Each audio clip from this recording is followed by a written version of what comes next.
पिछली क्लास में हम लोगों ने चैप्टर सर्किल की एक्सरसाइज 10.2 के क्वेश्चन नंबर 4 तक कंप्लीट किया था।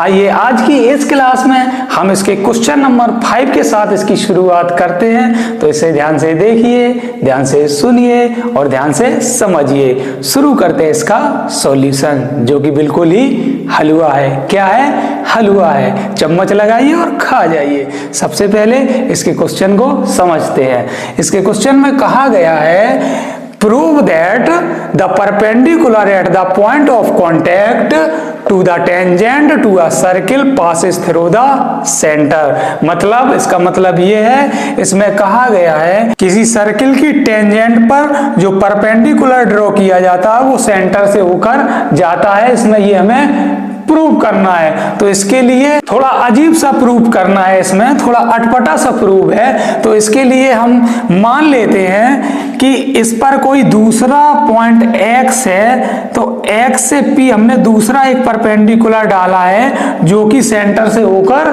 नहीं जाता है। तो ये अगर हमने ये परपेंडिकुलर डाला है तो ये क्या हो जाएगा? 90 डिग्री का हो जाएगा, जो एंगल XP भी होगा। तो यहाँ पर हम गिवन में लिख देते हैं XP परपेंडिकुलर AB, और हमें प्रूव करना है इसमें ये PX है, जो PX passes through the centre. तो यहीं प्रूव में हम लिख देते हैं PX passes through the centre. तो हम करते हैं इसका प्रूव। इसके प्रूव में हम करते हैं जो PX होगा वो परपेंडिकुलर होगा। तो यहाँ पर हो जाएगा सिंस PX परपेंडिकुलर AB। अगर ये PX AB पर परपेंडिकुलर होगा तो ये एंगल XP भी कितना हो जाएगा? 90 डिग्री हो जाएगा। तो यहाँ पर जो एंगल XPB होगा वो 90 डिग्री हो जाएगा। इसको हम इक्वेशन फर्स्ट लिख लेते हैं।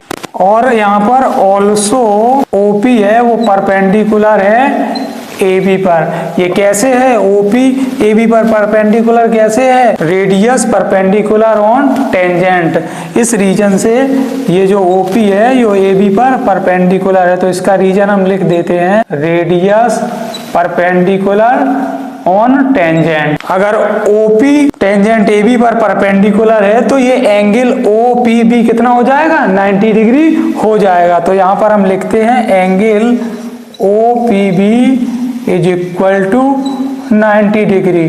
इसको इक्वेशन सेकंड लिख लेते हैं। तो यहाँ पर देखिए एंगल XPB भी 90 डिग्री है, और ये एंगल OPB भी 90 डिग्री है। ये कैसे पॉसिबल है? तो यहाँ पर कंक्लूजन निकल रहा है by equation first and second, जो एंगल XPB होगा वो इक्वल होगा एंगल OPB। अगर एंगल XPB और एंगल OPB दोनों इक्वल है तो इसका मतलब ये है जो पॉइंट X है वो कोइंसाइड है O के साथ। तो इसका मतलब क्या हुआ? जो ये X और O ये हमें अलग अलग दिख रहे हैं, ये अलग अलग पॉइंट नहीं है, ये कोइंसाइड है।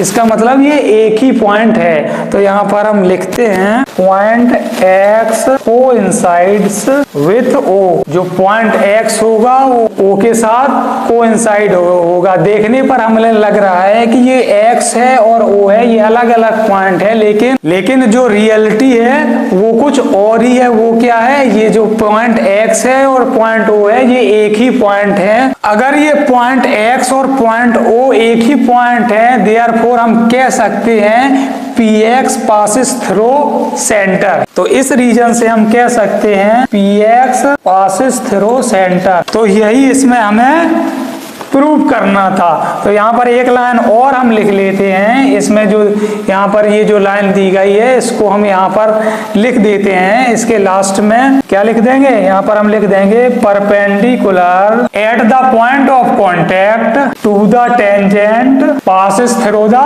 सेंटर। यहाँ से ये क्या कंक्लूजन निकलता है? जो perpendicular at the point of contact to the tangent passes through the centre. जो परपेंडिकुलर होगा पॉइंट ऑफ कॉन्टैक्ट पर at the tangent passes through the centre, वो सेंटर से पास होकर जाता है। यही हमें इसमें प्रूव करना था। तो यहाँ पर हमने किया जो px है पासिस थ्रू द सेंटर, जो px है वो सेंटर से होकर जाती है। तो यहाँ हमने प्रूव कर दिया है px passes through the centre. तो इस तरह से क्वेश्चन नंबर 5 यहाँ होता है कंप्लीट। अब हम मूव करते हैं इसके नेक्स्ट क्वेश्चन नंबर 6 की तरफ।